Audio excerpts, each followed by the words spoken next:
Hi friends, welcome to Fatafat serial reviews. Maguva O మగువా episode number 150 review. మన మగువా ఓ మగువా అప్పుడే 150 ఎపిసోడ్స్ కంప్లీట్ చేసేసుకుంది. ముగ్గురు ఇక్కడ ఏం మాట్లాడుకుంటున్నారు, వెళ్ళి పడుకోండి అని చెన్నకేశ్వర్ గారు వాళ్ళిద్దరిని పంపించేస్తారు అన్నమాట. చక్రం బాబాయిని, చంటిని పంపించేస్తారు. తర్వాత సింధూరతో ఒక మాట, అమ్మ నీతో ఒక మాట చెప్పాలమ్మా, నువ్వు ఇచ్చిన తీర్పులో తప్పేమీ లేదు, కానీ నీ రోజు తీర్పులో జరిగినట్టుగా మన ఇంట్లో జరిగితే మాత్రం చంచలమ్మ తట్టుకోలేదు. నువ్వు ఎవరినైనా ప్రేమిస్తావని కాదమ్మా, నిన్ను ఎవరైనా ప్రేమించి నీ మెడలో ఇలాంటి తాళి కట్టి ఇలాంటి పని చేస్తే మాత్రం వాడిని వెంటనే నరికేస్తుంది చంచలమ్మ అని చెప్తాడు. కాబట్టి ఎట్టి పరిస్థితుల్లోనూ నిన్ను ప్రేమించే అవకాశం ఎవరికీ ఇవ్వద్దమ్మా అని చెప్తారు. సింధూర పాపం జాలిగా అక్కడ నుండి వెళ్ళిపోతుంది. తర్వాత తెల్లవారుతుంది. సింధూర చంటి కనిపించడం లేదనేసి ఇల్లంతా వెతుకుతూ ఉంటుంది. బయట చక్రం బాబాయ్ కూడా నాకంటే ముందే వస్తాడు కదా పనిలోకి, వాడు ఎక్కడ కనిపించట్లేదే అని బస్వాని పిలిచి అడుగుతాడు. బస్వా చంటి కనిపించట్లేదు, ఎక్కడ ఇంకా రాలేదా అనేసి అడుగుతాడు.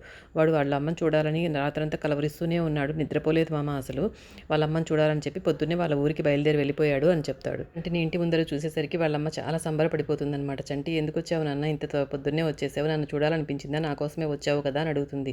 నీ కోసం మాత్రమే కాదమ్మా, నేను ఇంకొక విషయం కూడా నీతో చెప్పడానికి వచ్చాను అంటాడు. చెప్పు నాన్న, ఏం చేసావు, ఏం జరిగింది అని అడుగుతుందనమాట. నేను ఒక తప్పు చేశానమ్మా అంటాడు. ఆమె నవ్వుతూ చిరునవ్వు నవ్వుతూ, అసలు నువ్వు తప్పేంటి నాన్న, నువ్వు తప్పు చేయవు అంటుంది. లేదమ్మా, నా వల్ల ఒక తప్పు జరిగిపోయింది అని అంటాడు. వాళ్ళు అక్కడ అలా మాట్లాడుకుంటూ ఉంటారు. ఇక్కడ ఉదయాన్నే చెన్నకేశవులు గారు చెంచలమ్మ పువ్వులు కోస్తూ ఉంటే సంతోషంగా వచ్చి, చెంచలమ్మ నీకు ఒక మంచి వార్త చెప్తాను అంటారు.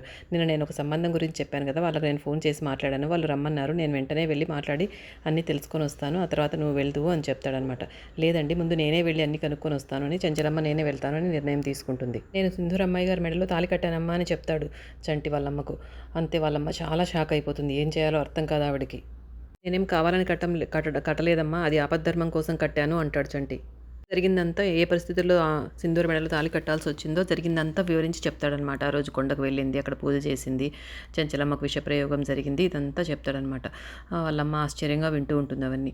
నువ్వు ఇదంతా మా చంటి మంచోడు, కావాలని కట్టలేదు, ఆ రోజు అవసరమయ్యి అలా కట్టాడని మీరు చెంచలమ్మ గారికి చెప్పాలమ్మా అనేసి నువ్వు రామ్మా అంటాడు. ఈ విషయం నేను వాళ్ళకి చెప్పనని సింధూరమ్మాయి గారికి మాట ఇచ్చాను, కాబట్టి నువ్వు వచ్చి చెప్పమ్మా, ఎప్పటికీ నన్ను తప్పుగా అర్థం చేసుకోకూడదు వాళ్ళు. ఈ విషయం కానీ వాళ్ళకి తెలియకపోతే నేను వాళ్ళిద్దరిని మోసం చేసినట్లుంటుంది, వాళ్ళిద్దరూ నా మీద ఎంతో నమ్మకం పెట్టుకున్నారమ్మా అని చెప్తాడు. తర్వాత సింధూర చక్రం బాబాయ్ మాట్లాడుకుంటారు.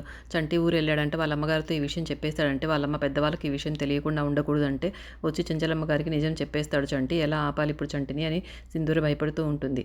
అప్పుడు చక్రం బాబాయ్ నువ్వేం భయపడకమ్మా, నేను వాడు ఇంటికి రాకముందే నేనే వాడికి ఎదురు వెళ్ళి చెప్పకూడదనేసి అన్ని వివరాలు కనుక్కొని వస్తాను, మీరేం భయపడకండమ్మా అని చెప్తాడు చక్రం. వాళ్ళమ్మ ఏం జరుగుతుందో అని దేవుడిని ప్రార్థిస్తుంది. అంటే అమ్మాయి మెడలో తాళి కట్టడం తప్పనుకుంటున్నాడే కానీ, తాళి కడితే పెళ్ళైపోయింది, అమ్మాయి భర్త అవుతాడని వాడికి అర్థం కావడం లేదు. ఇంకా ఈ విషయం చెంచలమ్మ గారు ఎలా అర్థం చేసుకుంటారో, అన్నిటికీ నువ్వే సహాయం చేయాలి తండ్రి, నా కొడుకు ఏం జరగకూడదని ప్రార్థిస్తుంది. తర్వాత ఆమె బట్టలు సర్దుకొని పద చంటి, ఇంకా మనం చెంచలమ్మ గారి దగ్గరికి వెళ్ళి ఈ విషయం చెప్దాము అంటుంది.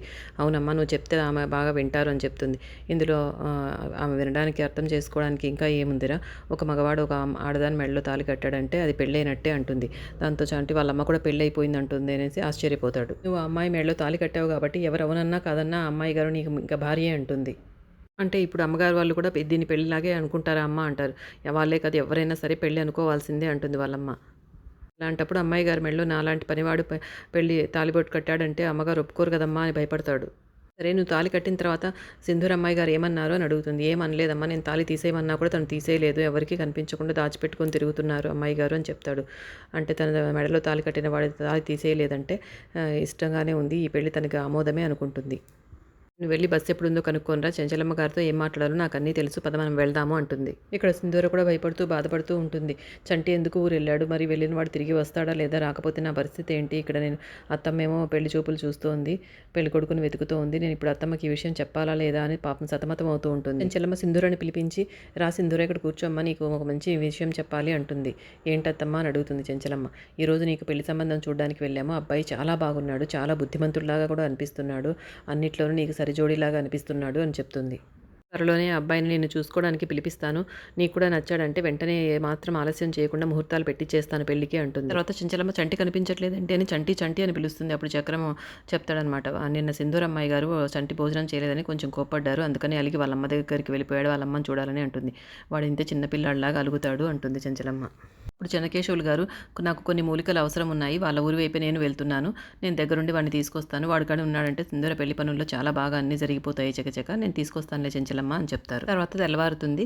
చంటి వాళ్ళమ్మ ఇద్దరు బస్సు వచ్చేస్తుందనేసి ఇంటికి తాళం వేసి వాళ్ళిద్దరూ బయలుదేరుతారు. అదే సమయంలో చెన్నకేశవులు గారు కూడా వాళ్ళ ఇంటికి వచ్చేస్తారనమాట.